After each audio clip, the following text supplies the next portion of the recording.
Very good morning, students. In the previous class, I have started discussing about the functions of marketing. So let me start once again.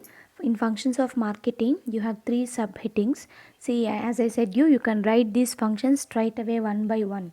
Okay, but if you write like this under the subheadings, it will be very easy and impressive for the evaluators. So functions of exchange, buying and selling, functions of physical supply, transportation, storage and warehousing, facilitating functions, financing, risk taking, marketing information, packing and packaging, standardization and grading, pricing, production, promotion, branding, etc. So these are the functions of marketing. Anyhow you can write one by one, or you can write under the subheadings. So what are the functions of exchange? Let us discuss buying. As I explained you yesterday only, we are speaking about the functions of marketing. So not only we customers go and buy directly in the market, but before that the wholesaler, the retailers, they are going to buy from the manufacturer. If the manufacturer wants to manufacture the goods, he has to buy the raw materials from other suppliers. Understood? Raw materials and spare parts he is going to buy from them, then he is going to manufacture the goods and keep it ready. Then the wholesaler is going to buy from the manufacturer, then the retailer is going to buy from the wholesaler, and finally the customers, they are going to buy from the retailers and consume the product. So this is what you mean by the buying. Understood? You should know the difference between customer and a consumer. Customer is a person who is going to buy the goods either for final consumption or for business purpose. So customer ಅನ್ನೋರು final ಕನ್ಸಂಪ್ಷನ್ಗೂ ಗೂಡ್ಸ್ನ purchase ಮಾಡ್ಬೋದು, ಅಥವಾ ಬೇರೆಯವ್ರಿಗೆ sell ಮಾಡೋದಕ್ಕೋಸ್ಕರ ಕೂಡ goods purchase ಮಾಡ್ಬೋದು. He is called as customer. Whereas the consumer is nothing but he is the person who is going to purchase the goods only for the final consumption. He is called as the consumer. Understand? In buying includes planning of purchases. Understood? Planning of purchases, where we have to purchase, then selection of proper sources of supply after purchasing. Proper sources of supply, right ಟೈಮಲ್ಲಿ ಯಾವ ಸೋರ್ಸಸ್ಸಿಂದ supply ತಗೋಬೇಕಾಗುತ್ತೆ, selection of goods to be purchased, ಯಾವ type of ಗೂಡ್ಸ್ನ purchase ಮಾಡಬೇಕು, ಮತ್ತು different ಪರ್ಸನ್ಸಿಂದ purchase ಮಾಡಿರೋ ಗೂಡ್ಸ್ನ ಒಂದು ಕಡೆ ಅಸೆಂಬಲ್ ಮಾಡಬೇಕು, ಫೈನಲಿ ಸೆಲ್ಲರ್ಸ್ನ ಕಾಂಟ್ಯಾಕ್ಟ್ ಮಾಡಿ ಆ ಗೂಡ್ಸ್ನ ಸೆಲ್ ಮಾಡುವಂಥದ್ದು. So we have to understand the entire selling depends on the buying process only when the wholesaler, the manufacturer, retailer buy from somebody else, then only the selling can be successful to the customers. ಅವರೇ buy ಮಾಡದೆ ನಮಗೆ sell ಮಾಡೋಕ್ಕೆ ಅಸಾಧ್ಯ. So this is what you mean by buying. Next we have selling. Selling is nothing but transferring the goods or services from the buyer for a price. Before we had a barter system, now they only sell the goods only for the price. Understood? In exchange for the monetary value. Monetary value is nothing but money. Understood? Money kotrene sell ಮಾಡೋದವರು. Understood?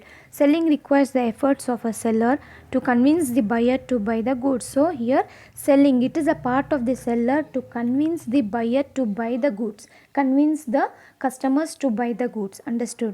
Goods are sold to earn profit and satisfy the customer needs. So this is what you mean by selling. Next we have functions of physical supply. So functions of physical supply alli, the goods must be physically transferred from manufacturer, wholesaler, retailer, and finally to the consumer. It is just an example. Once the goods are manufactured in one particular place, so it has to be transferred at the right time for the right place in order to give it at the right time to the consumer and satisfy him. So the goods must be physically transferred from manufacturer to wholesaler, wholesaler to retailer, retailer to consumer. Once again it depends upon the types of goods. So ಎಲ್ಲ goods manufacturer, wholesaler, retailer, consumer ಗೆ ಹೋಗಲ್ಲ. So I said you 0 level channel, 1 level channel, multi level channels ಮುಖಾಂತರ ಹೋಗುವಂಥದ್ದು. So that is why the functions of physical supply, that is what you mean by functions of physical supply. Physically the goods are going to move from the place of production to the place of consumption. So under that you have transportation. It means transporting the goods from the place of production to the place of consumption. So goods are to be distributed to different places when they are needed. So obviously when the goods are needed by the consumers, they have to be transferred from one place to another place. So which is this place? In the sense, from the place of production to the place of consumption. So henceforth right time ಗೆ ನೀವು transportation ಮಾಡಿದ್ರೆ ಮಾತ್ರ consumer satisfy ಆಗ್ತಾರೆ ಅಂತ ಅರ್ಥ. Next is storage and warehousing. So here storage and warehousing, goods have to be stored in the warehouses. So this function you have to remember, storage and warehousing. Goods have to be stored in the warehouses from time to time of their manufacture to the time of their consumption. So manufacturing ಆದಮೇಲೆ ಗೂಡ್ಸ್ನ distribute ಮಾಡ್ತಾರೆ. So distribute ಮಾಡಿದಾಗ ಏನಾಗುತ್ತೆ, particular ಪ್ಲೇಸಸಲ್ಲಿ store ಮಾಡಬೇಕು. Understood. So ಎಲ್ಲಿ store ಮಾಡೋದು, ವೇರ್ ಹೌಸಸಲ್ಲಿ. So that is what the difference, storage and warehousing. Warehouse is a place. ಆ ವೇರ್ ಹೌಸಲ್ಲಿ ಸ್ಟೋರ್ ಮಾಡೋದನ್ನೇ ನಾವು ಸ್ಟೋರೇಜ್ ಅಂತ ಕರಿತೀವಿ. So this comes together, storage and warehousing. So here I have mentioned it as storage and warehousing. Understood. You can take it like this only. So storage and warehousing. Warehouse is a place where goods will be stored until it is distributed to the final customers. So storing particular goods in a warehouse, we call it as storage. So hence storage is a function, warehouse is a place. Understood. So why storage is needed, in the sense to meet the demand and supply. Okay, to meet the demand and supply, and all the goods cannot be consumed entirely ಅಂತಂದರೆ demand and supply ಇದ್ದಾಗ ಮಾತ್ರ ವೇರ್ಹೌಸಲ್ಲಿ store ಮಾಡಿಕೊಂಡು ಆ ಗೂಡ್ಸ್ನ final ಆಗಿ retail ಔಟ್ಲೆಟ್ಸ್ಗೆ ಬಿಡಬೇಕಾಗುತ್ತೆ.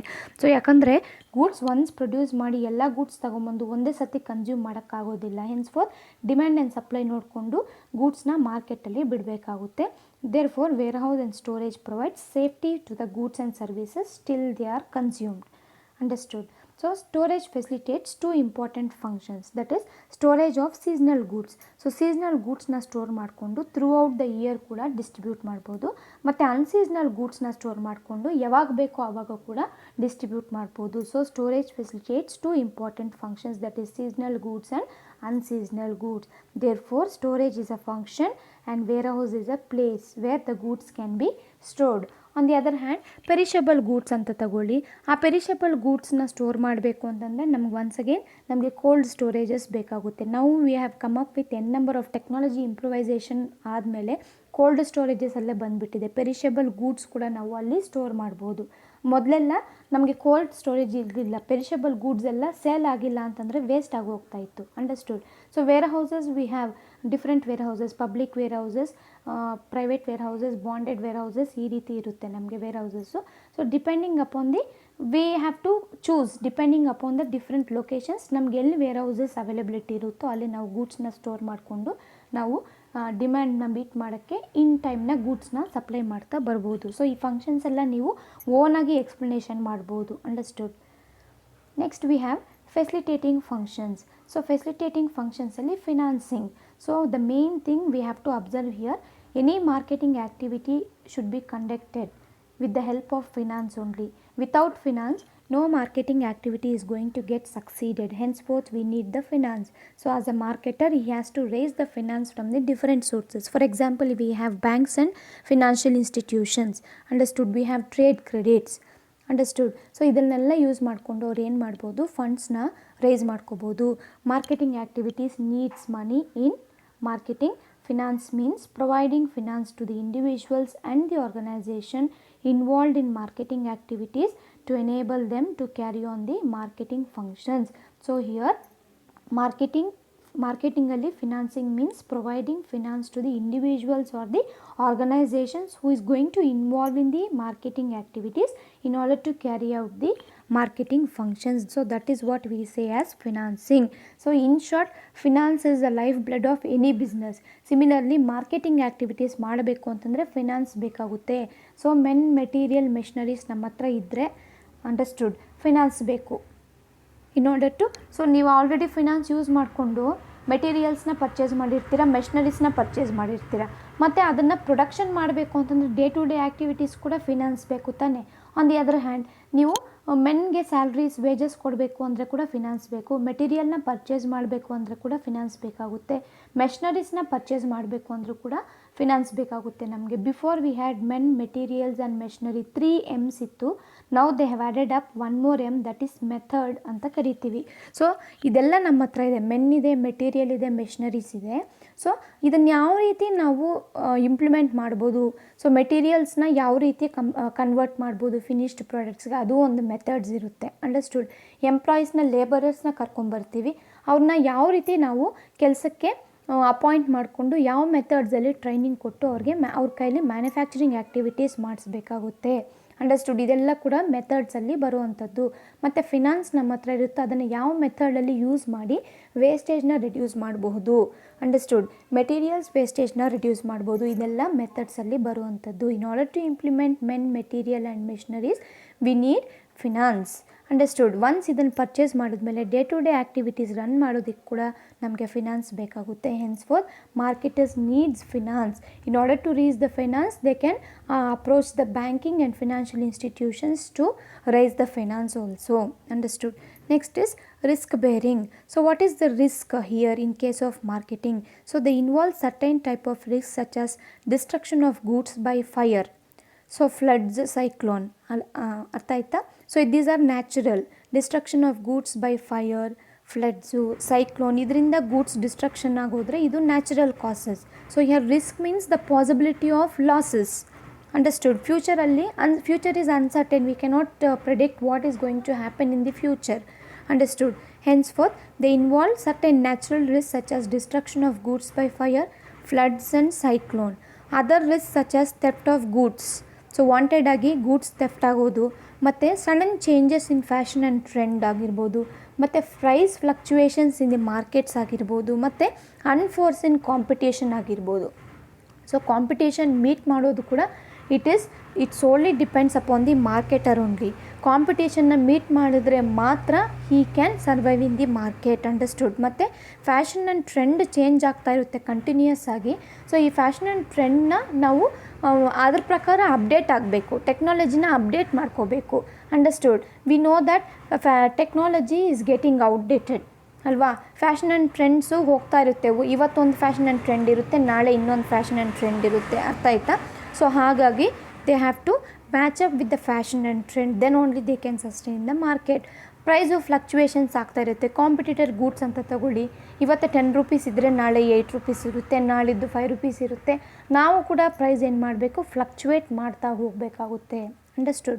So this is price fluctuations. So destruction of goods by fire, flood, cyclone, theft of goods, changes in fashion and trend, price fluctuation, unforeseen competition. ಇದೆಲ್ಲ ಬಂದ್ಬಿಟ್ಟು risk for a marketer. He has to bear that risk in order to successfully come out in the marketing. Next we have market information. So what is market information? In the sense, it is nothing but the knowledge regarding the marketing aspects. Understood. The knowledge regarding the marketing aspects, we call it as marketing information. So why marketing information is needed? In the sense, in order to continuously produce and satisfy the needs of the consumers, we need marketing information. So once again, market information is nothing but the knowledge regarding the marketing aspects in order to continuously produce and satisfy the needs of the customers. A marketer should have accurate information about the following aspects. Understood. As a marketer, he should have an accurate information, correct information about the following aspects. The type of goods needed by the consumer. ಯಾವ type of goods ಕನ್ಸ್ಯೂಮರ್ಗೆ ಬೇಕು, ಯಾವ ಟೈಮಲ್ಲಿ ಬೇಕಾಗುತ್ತೆ, that is the time at which the goods are needed by the consumer. The number of consumers, ಎಷ್ಟು ಜನ ಇದ್ದಾರೆ ಮಾರ್ಕೆಟರ್ಸಲ್ಲಿ. You know that different customers will be having different needs, different taste and preferences. So ಒಂದು particular marketer particular ಪ್ರಾಡಕ್ಟ್ನ manufacture ಮಾಡಿದಾಗ, understood, ಅದನ್ನು wholesaler ರೀಟೇಲರ್ಸ್ಗೆ distribute ಮಾಡಬೇಕು ಅಂತಂದರೆ ಎಷ್ಟು ಜನ ಕಸ್ಟಮರ್ಸು ರೆಡಿ ಇರ್ತಾರೆ ನಮ್ಮ ಗೂಡ್ಸ್ನ ಪರ್ಚೇಸ್ ಮಾಡೋದಕ್ಕೆ ಅನ್ನೋದು ಅವನೇನು ಮಾಡಬೇಕು, ರಿಸರ್ಚ್ ಮಾಡಬೇಕಾಗುತ್ತೆ, ಫೋರ್ಕಾಸ್ಟ್ ಮಾಡಬೇಕಾಗುತ್ತೆ. Understood. The quantities of the purchase that are most convenient to the consumer.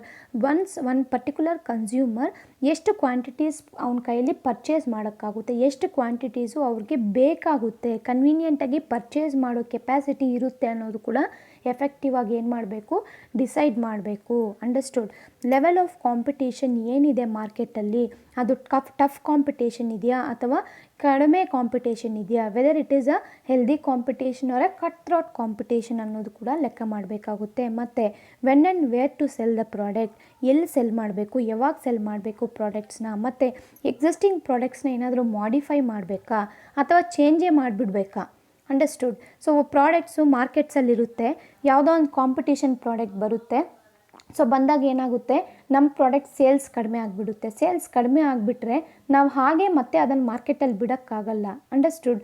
Because many alternatives keeps on releasing day by day. So ಹಾಗಾಗಿ ನಾವೇನು ಮಾಡಬೇಕು, ಆ ಪ್ರಾಡಕ್ಟ್ನ ಮಾಡಿಫೈ ಮಾಡಬೇಕು. ಸೊ ಏನೋ ಒಂದು ಚೇಂಜಸ್, ಇನೋವೇಷನ್ಸ್ ತರಬೇಕಾಗುತ್ತೆ. ಅಥವಾ ಅದೇ ಪ್ರಾಡಕ್ಟ್ನ ಸ್ಕಿಪ್ ಮಾಡಿ ಇನ್ನು ಬೇರೆ ಒಂದು ಇನ್ವೆನ್ಷನ್ ಮಾಡಿ ಬೇರೆ ಒಂದು ಪ್ರಾಡಕ್ಟ್ನ ನಾವು ಮ್ಯಾನುಫ್ಯಾಕ್ಚರ್ ಮಾಡಬೇಕಾಗುತ್ತೆ. Understood?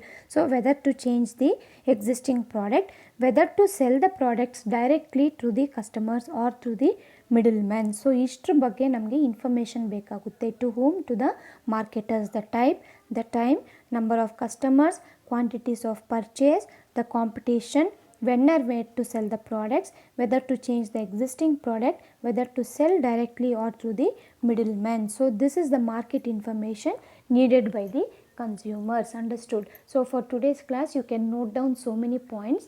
In coming up session we will discuss about the other functions of the remaining, that is the remaining functions of the marketing we shall discuss, guys. Thank you. Have a nice day.